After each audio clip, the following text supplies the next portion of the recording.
ट्रेडची, यासाठी की मार्केटमध्ये जे सेंटिमेंट असतात, जसं की इथे डाऊन आहे बरोबर, इथून मार्केट काय झालं, मोस्ट ऑफ टाइम रिट्रेस झालं.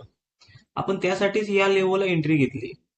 बघा, या या ठिकाणी तुम्हाला लॉस प्रॉफिट दिसत असेल. रिझन काय त्यामागे, की मार्केटमध्ये आज अपट्रेंड होता, अपट्रेंड नंतर एक शार्प डाऊनफॉल आला. शार्प डाऊनफॉल मध्ये मार्केट त्या लेवलवरती आलं ज्या लेवलला मागील 2 दिवस रिस्पेक्ट करतंय मार्केट. तो ऑब्व्हियसली आज पण रिस्पेक्ट करणार आहे. आपली इथे एंट्री आहे, इथे आपला स्टॉप लॉस आहे.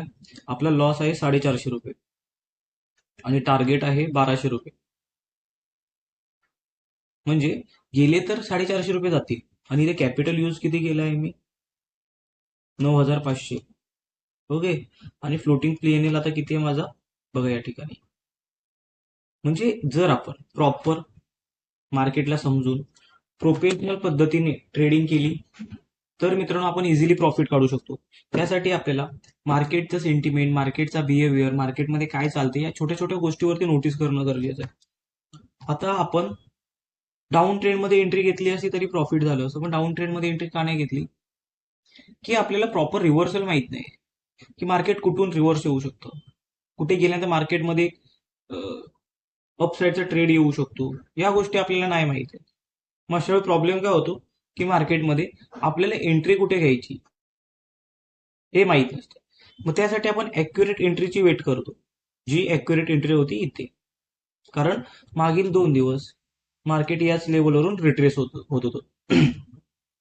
त्यामुळे आपण एंट्री घेतली, आणि हा टार्गेट आपण का ठेवला, की मार्केट मोस्ट ऑफ टाइम काय होत आहे, ती रेकॉर्डिंग आहे, म्हणजे जी मी ट्रेड केलं त्यावेळी रेकॉर्डिंग, त्याच्यानंतर मी व्हॉइस दिलाय इथे बघ. हे माझं टार्गेट आहे. म्हणजे मार्केटमध्ये जर आपण बघितलं तर इथूनच काय झालेलं, डाऊन आलेलं. आता इथे इकडे या साईडला बघा, या स्क्रीनवरती मी एसएल चेंज करतो, एसएल लावतो. एसएल म्हणजे काय, स्टॉप लॉस.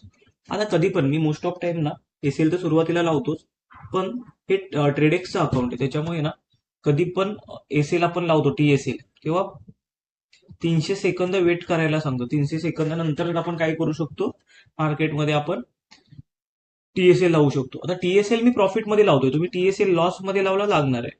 प्रॉफिटमध्ये लावण्यासाठी फक्त 300 सेकंद वेट करायचं आहे. लॉस लिमिटमध्ये असतो, म्हणजे लॉस आपण इथे कंट्रोलमध्ये ठेवू शकतो. सपोज मी ते एसएल लावला तर एसएल लागणार आहे इझिली. मी इथून टार्गेट लावलं तर 5 मिनिटानंतर टार्गेट पण लागणार आहे. टार्गेटचा पण काही प्रॉब्लेम नाही. 5 मिनिटानंतर TSL पण लागणार आहे, त्याच्यामुळे तो प्रॉब्लेम येत नाही या साईडला. आता आपल्याला ट्रेडिंग करायची. आता ट्रेडिंग करताना आपल्याला कोणत्या गोष्टीवरती फोकस करायचं ते पहिल्यांदा समजून घेणं गरजेचं आहे. आता आपण पिक पॉईंट बघितला, की मार्केटमध्ये एंट्री कुठे घ्यायची, मार्केट कुठल्या लेवलपर्यंत जाऊ शकतं, बरोबर. आता माझं इथे PNL किती आहे, 200, 300, बरोबर. मी 450 पर्यंत जाऊन आलो, पण माझं टार्गेट काय ठरलं, 1200 रुपये. तर मी 1200लाच कट करेन, ना की मी त्याच्या आधी. मग त्याच्या आधी लॉस झाला तरी मला चालेल 450 रुपये, कारण मी ऍक्सेप्ट केलाय तो लॉस. समजलं मित्रांनो. अशा पद्धतीने तुम्ही सुद्धा मार्केटमध्ये इझिली ट्रेडेक्स असू दे व इतर दुसरे प्लॅटफॉर्म असू दे, त्याचा वापर करून ना चांगला पैसा बनवू शकता. त्यासाठी तुम्हाला सिस्टीम समजून घेणं गरजेचं आहे. आपण अल्गो बनवलंच आहे, त्या अल्गोवरती पण आपण ट्रेड करू शकतो. बघा या ठिकाणी, एक मिनिट याला पण स्क्रोल करतो.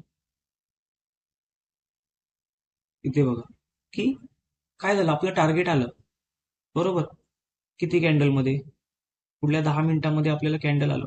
टोटल हा व्हिडिओ 6 मिनिटाची रेकॉर्डिंग होती, म्हणजे 6 मिनिटांमध्ये आपण 1200 रुपये बुक केले. आता मला सांगा, जर आपण 6 मिनिटांमध्ये 1200 रुपये बुक करतोय, त्यासाठी आपण पूर्ण प्लॅन केलाय, तर लॉस किती होता, 450चा. त्याच्या जागी 1:3 घेतलं. तर अशा पद्धतीने मित्रांनो तुम्ही ना इझिली मार्केटमध्ये ट्रेडिंग करून चांगला पैसा कमवू शकता. त्यासाठी तुम्हाला समजून घेणं गरजेचं आहे, आणि मार्केटमध्ये फक्त कन्सिस्टन्सी ट्रेड मारणं आणि प्रोफेशनल पद्धतीने ट्रेड मारणं गरजेचं आहे. अशा रीतीने आपण इझिली मार्केटमधून पैसा बनवू शकतो. फक्त तुम्ही समजून घ्या ट्रेडिंग कशी करायची. धन्यवाद. भेटूया आपण अशाच एका नवीन नेक्स्ट व्हिडिओमध्ये.